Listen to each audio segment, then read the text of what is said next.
So, Mark, was there ever a point though where you worried that you guys were kind of reinventing multiplayer too much, or it was going to be too radical for an audience that had come to expect multiplayer to play a certain way? Dan's just smiling. You know what? There must be a story. In honesty, I think some of the I think the Create a class, when we were doing that was probably wondering whether or not that was going to be accessible enough if we if we'd literally just broken it down to a bunch of numbers. Because you have a game which is the biggest multiplayer game out there. Yeah, but you know what? I mean, look, the core. I know these guys. They love Call of Duty multiplayer. There's no way they're not going to retain that core essence, that core experience. Everything they're doing pushes that experience forward and makes it more fun. So, I think having this new Create a Class system,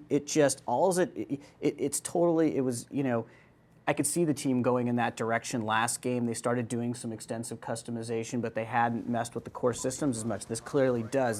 This customization changes your core loadouts and how you're going to be able to play the games. But knowing this team, it's like they want to give that to the players because they, what we started seeing out in the world was people getting creative with the classes intentionally, not using things and doing and having their own play styles. And I heard them talking about it, so it wasn't surprising that months later they were like, "We're going to create a system that actually enables to do that, and we're going to see what else they can do." Because I'm sure there are classes and things that we haven't seen, so it doesn't surprise me. We had in the last game we had COD points. Yep. They're not afraid to look at a system and say, you know what, that system, we had a vision for it, and change it if they feel like they need to, like they did on this game. You actually challenged us a lot more on COD points than you did on the Create a Class changes. We're not talking about what scared me on Black Ops.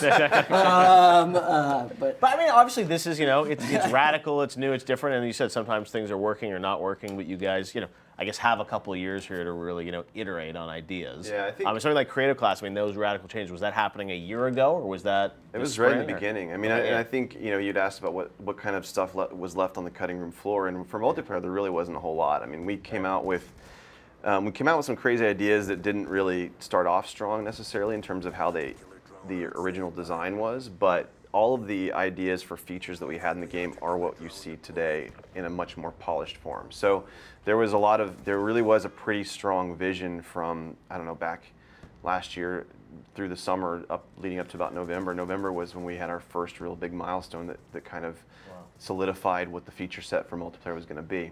I remember about a year ago, we had the original prototype Create a Class system fully implemented in the game. That was, and I remember, when you guys made the change to create the Pick 10 system, this construct where, and I remember, and that's even difficult too, because we dedicated all the engineering and design resources to get it into the game.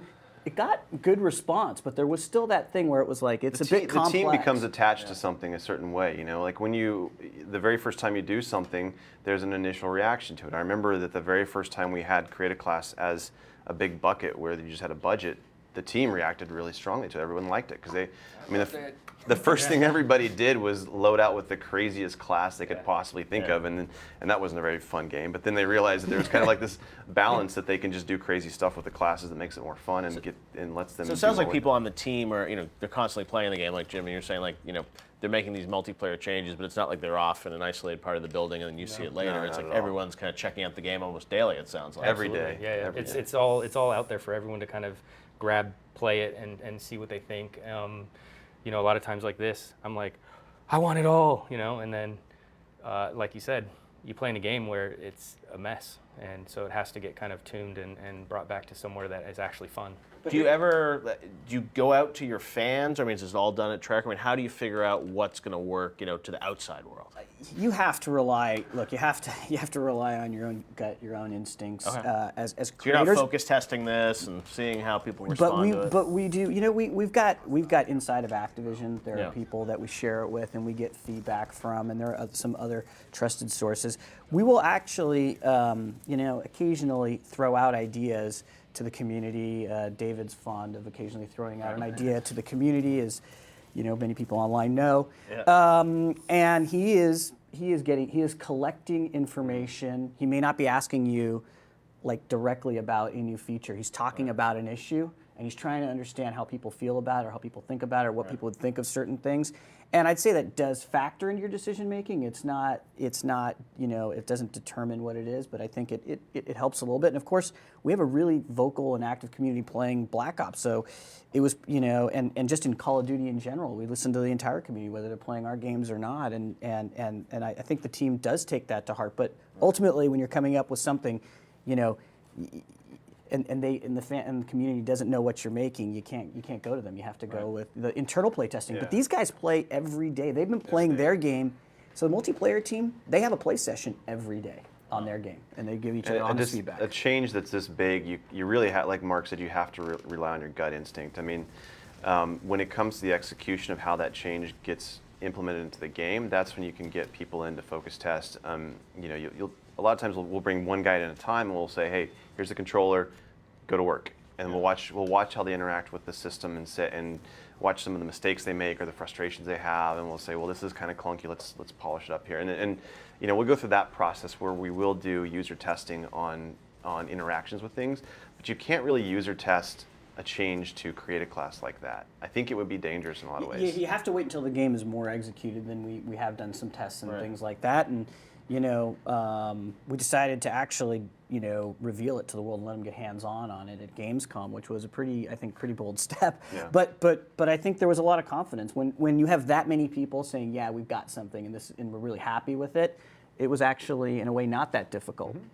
I think everybody was behind the spirit of it. I mean, the thing is that really it was motivated by the idea that we wanted players to have more choice, more control over their gameplay experience, and a broader variety of play styles, because it felt like having a more restrictive system from games past didn't allow for a broad enough range of play styles. We wanted, because I mean, the actual starting point that we started out with was, what if we did a very more rigid class-based created class where you start with sort of a class archetype and you customize that, and that just didn't feel right for the style of game that Call of Duty is. And then we went the complete opposite direction and took all of that out, and I think what we ended up with on the other side of it is something that's more like the beginning, where you see these very defined styles of play now, because people can create their class in a way that they haven't ever been able to do before. It's their choice. And I think that not only does it make the ecosystem of the game a lot better because there's more variety, it also, I think, makes people feel more attached to the game because they've had some impact on that.